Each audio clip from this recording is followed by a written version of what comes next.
तप की देवी, विरक्त का देव, शिव और पार्वती की दिव्य गाथा। यह कथा है प्रेम की, पर वो प्रेम जो केवल मिलन नहीं, त्याग, तप और धैर्य से बना हो। यह कथा है देवी पार्वती की, जो स्वयं शक्ति हैं, और शिव जो सनातन विरक्त हैं। कैलाश पर शिव ध्यान में लीन, पार्वती बचपन में अपने पिता हिमवान के साथ। पार्वती शिवजी को पहले जन्म में सती के रूप में जानती थीं, परंतु अग्नि में अपने प्राण त्यागने के बाद इस जन्म में वे हिमवान की पुत्री बनी पार्वती। पार्वती का निश्चय और तपस्या। पार्वती ने बचपन से ही शिव को पति रूप में स्वीकार कर लिया था, पर शिव, वो तो सब त्याग चुके थे, संसार, स्नेह, यहाँ तक कि स्वयं को भी। वो केवल तप में लीन थे।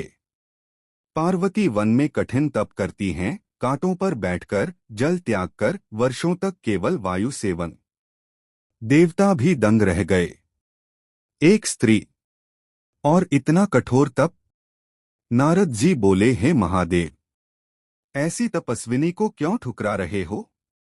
पर शिव बोले, मैं तो मृत्यु से परे हूं, कैसे बंध जाऊं माया में?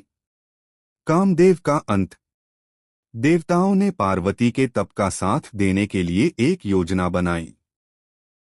उन्होंने कामदेव को भेजा शिव जी का मन विचलित करने। जैसे ही कामदेव ने पुष्पबाण चलाया, शिव ने क्रोध में तीसरा नेत्र खोल दिया और कामदेव भस्म हो गया। सारी सृष्टि थम गई। पार्वती भी भयभीत थीं, पर डिगी नहीं। शिव की परीक्षा और पार्वती का उत्तर। शिव ने स्वयं एक साधु बनकर पार्वती की परीक्षा ली। कहा, जिससे तुम विवाह करना चाहती हो वह तो श्मशानवासी है, भूतों का संग है उसका। पार्वती मुस्कुराईं और कहा, वही तो सच्चा है। जो मृत्यु से परे है वही प्रेम के योग्य है। शिव मुस्कुराए, और पहली बार उनकी आंखों में प्रेम की आभा चमकी। विवाह और ब्रह्मांड का संतुलन। शिव ने पार्वती से विवाह स्वीकार किया। सभी देवता, ऋषि, गंधर्व और ब्रह्मा विष्णु स्वयं विवाह में सम्मिलित हुए। पर यह सिर्फ विवाह नहीं था। यह पुरुष और प्रकृति, तप और त्याग, शिव और शक्ति के मिलन की घड़ी थी। ब्रह्मांड संतुलित हुआ। जगत को मिला आराध्य युगल। इस कथा में प्रेम है, पर स्वार्थ नहीं।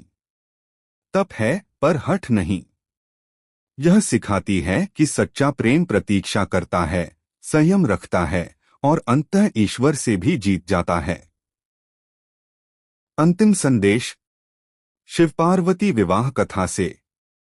प्रेम वो नहीं जो पाना चाहता है। प्रेम वो है जो स्वयं को खोकर भी मुस्कुराता है। पार्वती ने तप किया, वर्षों तक प्रतीक्षा की, क्योंकि सच्चा प्रेम धैर्य मांगता है, अधिकार नहीं। और शिव जो विरक्त थे, उन्होंने दिखाया कि जब प्रेम शुद्ध हो तो वह स्वयं सनातन को भी बांध सकता है। अगर आपको वीडियो अच्छी लगी हो तो लाइक, सब्सक्राइब करें और शेयर जरूर करना। ओम नमः शिवाय।